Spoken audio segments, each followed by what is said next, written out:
Hey guys, welcome to Your Beautiful Day on the Gratitude Radio Network. I'm your host, Jen Mogg, Mother of Gratitude. And today we have with us Neil Haley. Hey, Neil. Hey, what's going on, Jen? This topic interests me tremendously because of me and how I'm so into technology.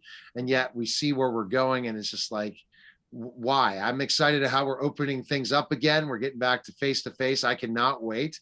I got a physical office that I launched July 1st. And so this is interesting. We bring up this conversation because we still are going to live this way. I don't even physically have to leave that office ever and find clients, find connections, everything just in the online world. So introduce our guest. I'll introduce our guest, but I wanted to tell you, Jen, thanks again. And so I'm excited to welcome PJ Manney. And PJ is the author of Con Science. And PJ really tries to connect something I think is so important. Good. Conscience. It's called conscience. Oh. Oh. You want to go with that as a joke or not? See, because I would have thought it. What would you say? Because Con Science, because I see the parentheses, conscience. The three books, even though they have parentheses, are Revolution, Identity, and Conscience. We're expanding our consciousness through technology and bringing humanity's, vibration up. Wow. So even though it says it that way, that's really conscience. See? But see how the people could... You're opening up your conscious right now. Just saying. Yeah, exactly. So it's welcome, PJ. So I love this because that's the way, because you look at, see, as a marketer, I look at the parentheses, I would say that first. But it also is there's a reason you did that too, right? Or not? Absolutely. Absolutely. Yeah. All the titles have the parentheses. So it's either revolution or evolution, or evolution.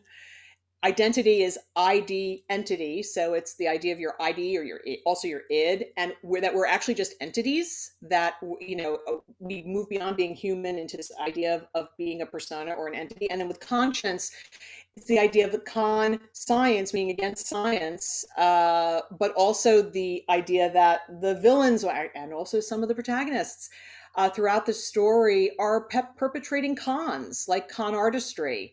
Everyone's trying to pretend to be something they're not. They're lying to people. You're hitting such a chord this afternoon. My gosh, PJ, when I bring up Clubhouse, have you been on Clubhouse yet, PJ? Oh, yeah. You know exactly. This book should be handed out in every room to see the lies that are perpetrated on that app. They say who they say they are when they really aren't.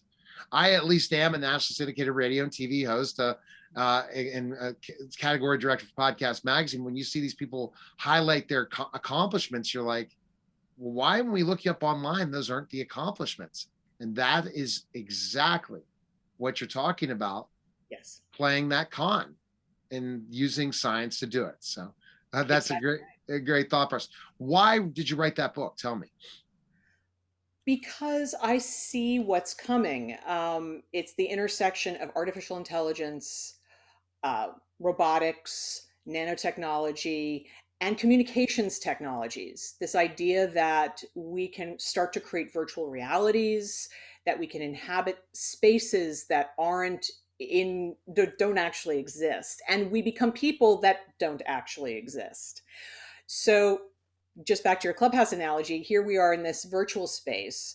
We have no bodies in Clubhouse. We're just voices, and we're just a little bit of the tag of whatever it is that we've sold ourselves as, right? Right. And from that, we can create any reality we want. And unfortunately, people are using those fake realities to convince other people that they're not who they are. And so I wrote these books because I wanted to have a fun way of telling a fun, action-filled roller coaster story where we get to see all the ramifications of these new technologies. Because what happens with technology is that we get a new technology and it's morally neutral. Right. Swords and plowshares. We can take any technology and make it a really good healing thing, like the technologies in my book are brain-computer interfaces and various forms of artificial intelligence, but they can be weaponized. Yeah. And we're living in a society where we don't really get that yet. We understand it maybe a little bit, but people haven't taken that in as a reality that we're going to start to need to deal with at the level of a whole society. So, how do we legislate against that? How do we Exactly. have social structures that inhibit that kind of behavior? What are these things going to do, and how does it either build a culture or tear it apart? Exactly. And not just that, I mean, keeping our humanity That's exactly right. in the core of everything. I mean, nobody walks, I mean, I go around room to room and I'm all of a sudden going, why am I still holding my phone? Right. I Right. can't take my dog out in the backyard unless I have my phone with me. And I don't even know. I was thinking today on the back porch, how did this even happen? How did we get to this far? Before it was like when we had our phones, a portable phone, it was great, but we left it and we still went out and did what we were doing. Now we're so involved in it. What is it going to look like for my kids? I mean, you're seeing people get the implants in their hands to open up the doors, the car, all of their information is in the vials in their hand so they can do everything like it's magic. But how do we get to be back to the flesh and bones that we are and expanding our consciousness versus shaping our reality to be something that's really easy that we don't have to think about and then we forget how to do it? Well, it's interesting because convenience is the Lead in. the lead in. It's the devil in the details. Is it? We think that this is such a convenient thing to have, Yes. but we don't look down the line at the consequences, and often the unintended consequences. Because I can promise you, knowing many of these people, because I work and am friends with so many people in Silicon Valley in the tech industries, they don't think about the smart houses where you've got your RFID implant, and you walk in and it opens your door and it answers your phone. They don't think of these as anything but, isn't this cool? Isn't Like, it fun? I can do it. They don't think if they should do it. They just wonder if they can do it. Mhm. And the bigger issue becomes the unintended consequences. So, what happens when you have a completely smart house? Now, I'm someone who writes about technology all the time. I know technologists, I'm embedded in the thing. I have the dumbest house on earth. And that's for a reason.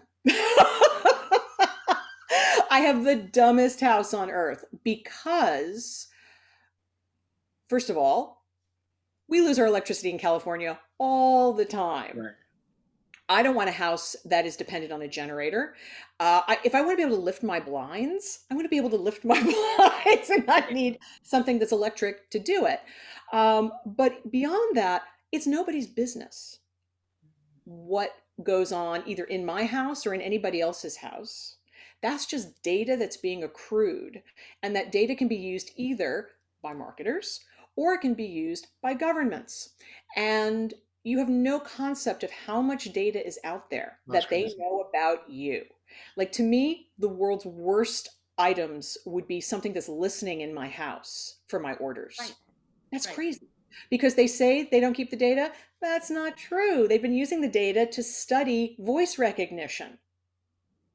So, why would I do that? That's so true. And the problem we deal with is they record all our stuff. So if we could be talking to something on a cell phone about something, you get the ad 30 minutes later, an hour later, 2 hours later. That's correct. Even in the conversation on Zoom or wherever. I don't know how they do it. I guess they record it and then it ends up in an ad.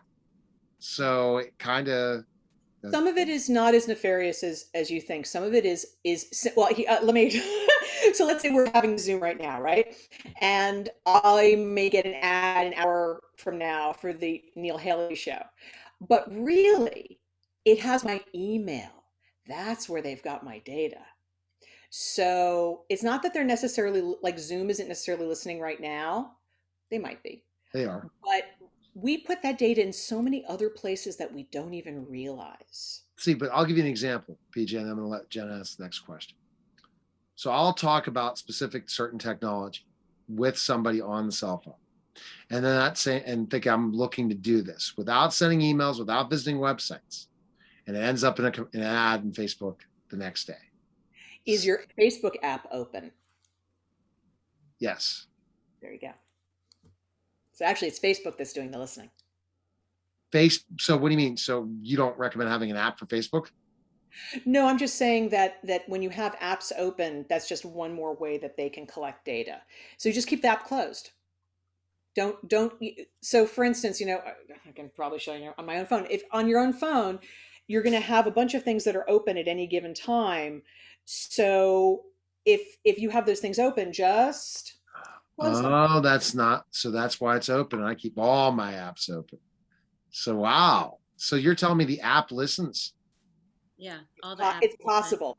It's possible. Do I work for Facebook? No. Do I have 100% knowledge of this? No. Do they lie all the time? Yes. Yes. So everybody does, because they don't want you to know exactly. First of all, they don't want other companies to know their proprietary information. But more importantly, they don't want people to feel uncomfortable with these products that they're putting into our lives. And I understand that, but by the same token, I also wish people understood the extent to which they are sharing their lives. Now, some people have no problem with this, and that's okay. That's their choice. My choice is different. Yeah. Absolutely. And here's the weird thing is I was at the doctor's office and it's more of a weight loss type of place that I'm looking into all these new technology and lights and the whole nine yards. And I can say to Siri, no, Alexa, Alexa, play that song in here. And it will stop it throughout the entire office and play it specifically in the patient room, mine. So then I have to go, yeah, yeah, it listens to Wow. my voice and it shuts everything else off. And Alexa's, and I don't even have an Alexa. So it's not the voice recognition. I don't even know where it is now because now they're all getting frustrated because now it's listening to me. And I'm like, That's like that hilarious. Yeah, song. that's a I'm product I'll sorry. never have. That's a product I'll never have. You're not gonna have Alexa? Oh no, never. Yeah, I am, buddy. I am, you know. I don't like So I Siri. think I don't like any of those. It's not my thing. It's not my bag, baby. It's just, it's not. And I don't want things listening in on me. I want the old Bose speakers that just blast the music when I so want it and not be exactly listening okay. to me. We're going to have a point where we're going to start offering products that are the counter to the convenience that we're living with now.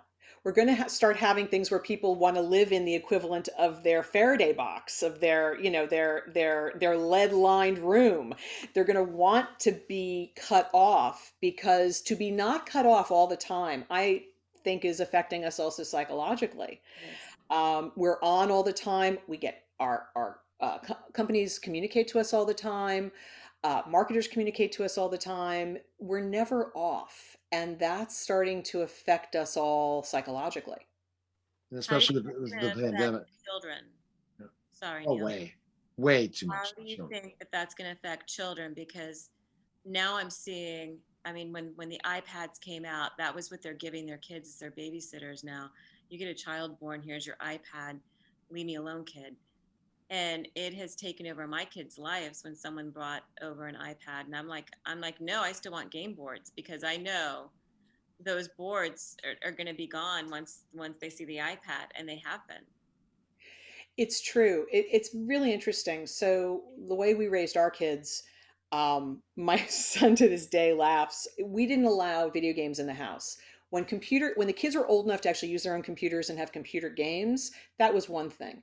I let them do that because there was actually a social element to some of the massive online gaming. And again, age appropriate. They were not getting anything that wasn't age appropriate. But I wanted them to read. I wanted them to go outside. In the summer, and I'm from the East Coast, so it's a very East Coast thing, I would send them to summer camp. Hmm. And the summer camps had no electronics, they wore uniforms, no jewelry, no makeup. I mean, they basically stepped off the planet and into nature for 2 months because they needed it. And they would come back, and there was this kind of magic time right after we'd pick them up where they'd be like so open and so free and so calm and so themselves. And they hadn't yet thought, oh, I better check my phone. it was magic, like for 2 weeks after, it was this incredible time. But the difference in watching those kids go through that and then come back and then reintegrate, it made it really clear to them. Now they're adults now. It made them really clear to them now that they need time to just literally step off the planet. And they're big mountain people. They're always in nature. They're always hiking and biking and climbing and all the rest, because they realized they can't do what they do, which is very internet intensive. My son is a tech CEO, and he can't do that and then not break away and find himself again. Hmm, interesting. And that's the problem we get, this addiction factor. So is that where the technology and humanity, because if humanity disappears, then what happens to us? Well, the tech addiction is built in. It's baked in. So every app you use has people who are there to design systems to make it sticky. Like what was the Netflix show? The Yes. I'm blanking too, but the Yeah, next. yeah, where they showed where they literally would put people in a confrontation or have somebody to see a certain photo of somebody just to keep them on longer, just to hook them longer. Clubhouse Exactly. does the same thing. I'm ready to get off. 5 minutes later, somebody comes in that changes the narrative to want me to stay longer. It's like they're Or they working. tell you your friends are on this one, so now Yeah, just switch rooms and go into this room. And I've been watching the change in the algorithms really carefully with things like Clubhouse and Facebook and Twitter. The algorithms have been shifting, and they're getting stickier and stickier because there has been a movement away from social media. People yes, are starting to shut it off, so they're getting more and more aggressive yes, in their hooks that they've embedded into exactly. yeah, it's so interesting to Just like watch. exactly if you watch that Netflix Social Dilemma, right? Yeah, Is social that dilemma. okay? Uh, I'm uh, I've seen so many of them. the one I saw, the one I'm seeing is the one that's made by Netflix, where it has the whole beginning, where it's acting, a portion of acting, and a portion of documentary, Yes, which, exactly. Same which one was we're a thinking about. really, really good one because it really showed everything of how they do things. And this is before Clubhouse, and it totally spells what Clubhouse is. People don't understand they're being rigged, they're being hooked. And the bigger the crowds, the bigger the rooms that people build up, they put people in those rooms that don't really get along with each other. It happened to me the first couple of weeks where they put the same competitors in the same room just on happen. It happened, and then it causes friction like high school, what gets people to keep coming back. That's exactly right. That's exactly right. Look, human psychology is actually pretty simple. We're very hierarchical. We always want to be with the people we perceive are above us, and we want to be with our friends, and we want to be with people we think are like us. That's what social media does. Yeah. And Clubhouse especially, the whole hierarchical structure of Clubhouse, where you start in a room and you're not on stage, and you may want to be on stage, and it's all of these psychological hooks. It's a very clever system. But of course, as you and I said before, who even knows if those guys on stage are who those guys say they are? I don't know. I'm listening to some of these rooms going, I don't know, dude, you're kind of full of it. Exactly, So unless you're dropping gems and different things. But I've gotten to the point where I'm only going to run rooms that I'm running, or I'm part of the club I am, which is Club Pod, which is the largest podcasting club on Clubhouse. And I know I'm going to get quality people in the room, get to drop my knowledge and value, and my own room, not others. I'll jump in their rooms just to gain some followers or potential clients. But my focus is going to be on rooms that really are going to just provide value, where I just don't want to be part of them. I'll do room surfing at times, but it's crazy. These people that say they're millionaires and billionaires on there. And I just say, I don't know. That doesn't sound like somebody that how so yeah, but that's the social dilemma. Jen, you have to watch the social dilemma on Netflix. You'll be absolutely see how we're all hooked through social media. Addiction, TikTok, people could stay on for 24 hours a day because of the way they set it up to constantly have a good video that you like, and they gauge based on what you see, all that. Well, I was watching Bliss last night, and I thought that was on Netflix.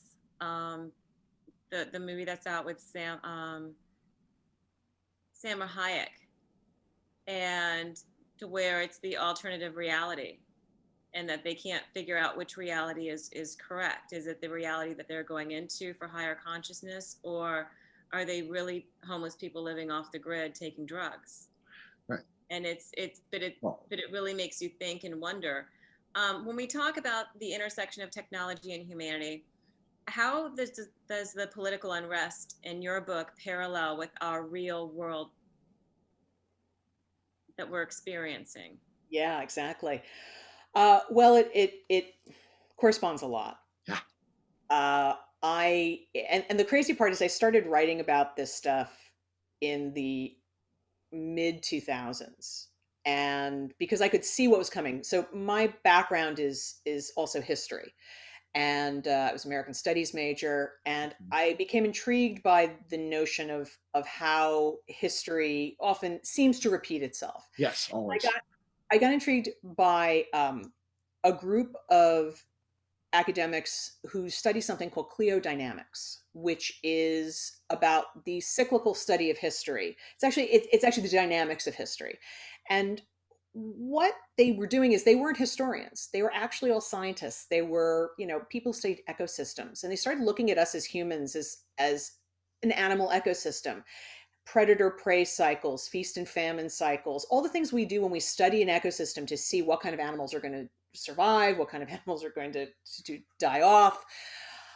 And they discovered that when they started putting in all this historical data, we have these really even 50-ish years, 40 to 60 years, but 50-ish years cycles in the United States of political violence. But with that political violence, and this starts from the revolution, the first major genocide of the Indians, the Yeah. Civil War, Jim Crow, the civil rights movement, and then today.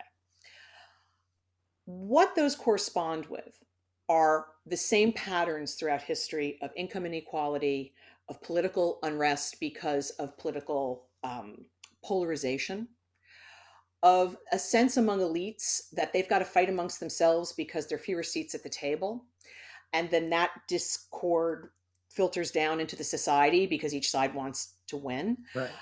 There are a whole bunch of things that again, when we look at them, it's like watching some ecosystem going through, some cataclysm. And I realized it was coming again. so, Yeah. Yes. so I started writing these books, and the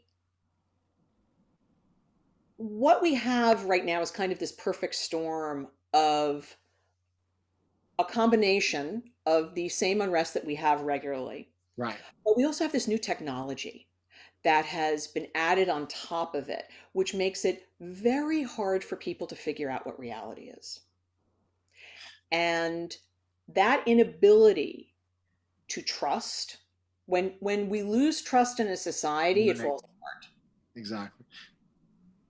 So these are the things that I was trying to address in my story of how do we what happens when we have a culture that is falling apart from a lack of trust, from a lack of understanding what reality is, because we're able to change what people think reality is. It's The beyond propaganda. It's now, the virtual reality is the next thing, right? Which was starting. yes. When that happens, that you can get into any world you want at all times, how's that going to destroy us? Like the There are going to movie be people who Bliss? just check out and go, I'm going over there. you know, for We see what, this in science fiction all the time. So science fiction is going to bring reality at one point in time. Yes. Everything in science fiction. Everything well, in science fiction is coming true. look, we're an imaginative bunch, but we also see, I guess good science fiction understands how people work and how people think and what they really want. All humans want the same thing.